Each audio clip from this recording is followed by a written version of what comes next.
إن الأضاحي من شعائر ديننا. السلام عليكم ورحمة الله وبركاته. نحمد ونصلي على رسول الكريم أما بعد. I'd like to explain the slaughtering process, but just before that I want to explain about the importance of the knives that we are using. Okay, for cattle we should use a big knife like this, for example, an 8 or 10-inch knife because of the size of the neck of the animal. For sheep we can use a little bit smaller knife, maybe a 8 or 10-inch knife we can use for sheep. Okay, and as far as the sharpening of the knives is concerned, I want to explain and stress that the knives should not be sharpened in front of the animals. The knives should not be sharpened in front of the animals.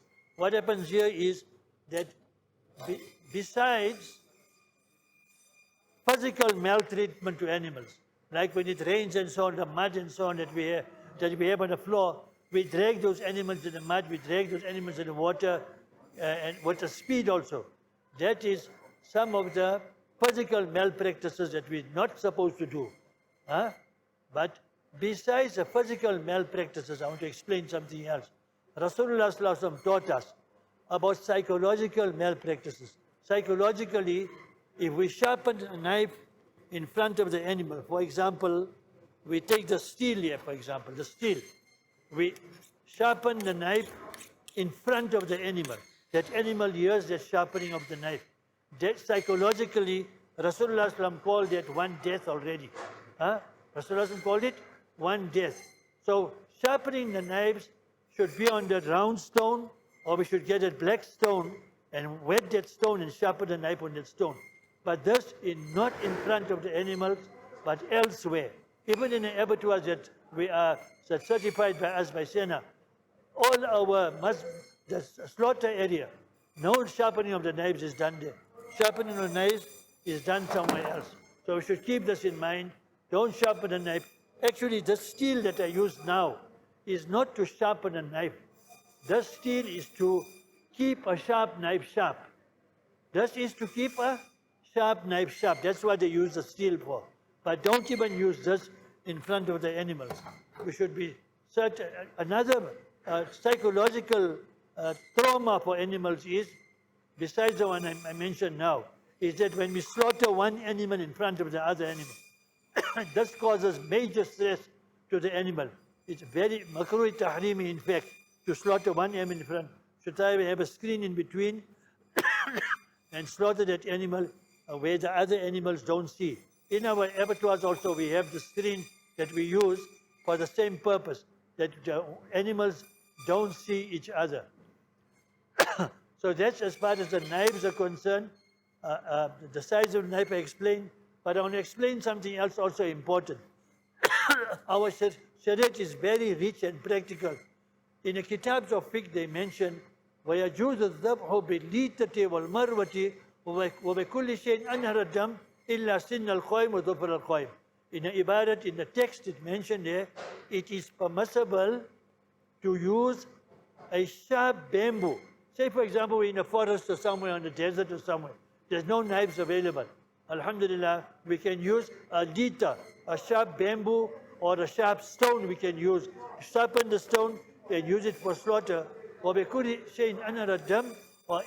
that can cause blood to flow. إِلَّا سِنَّ الْقَيْمِ وَظُفْرَ الْقَيْمِ. We can't use our own teeth and our own nails, of course. Rasulullah didn't teach us those barbaric things to do. So we can use these things. Talking about a sharp stone, I want to mention, comes in my mind now, there's Hadith Pak, where we ask, even when we do programs, we ask, are women allowed to slaughter? Are ladies allowed to slaughter? Well, I say yes, and I got a proof for it also. There's a hadith that states, إِنَّ مْرَأَةً ذَهَبَتْ شَاةً بِحَجَرٍ فَسُئِلَ النَّبِيُّ صلى الله عليه وسلم ذلك فَأَمَرَ بِأَكْلِهَا. Once a woman slaughtered a goat with a sharp stone. One, a lady slaughtered, another one she used a sharp stone. فَسُئِلَ النَّبِيُّ صلى الله عليه وسلم ذلك. Rasulullah was asked about this.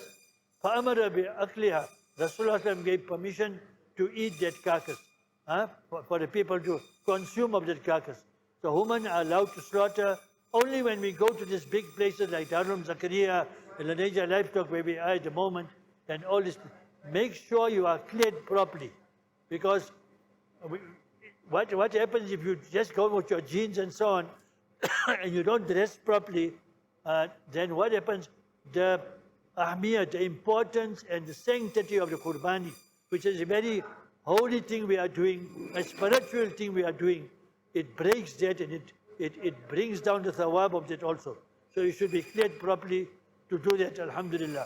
So as far as the knives are concerned, and we gave the sizes, and sharpening of the knife is very important. See, when we sharpen the knife, we should only sharpen the edge here. We shouldn't sharpen the whole blade. We should only sharpen the edge. So what happens, this knife will last for many, many years. Otherwise, what happens?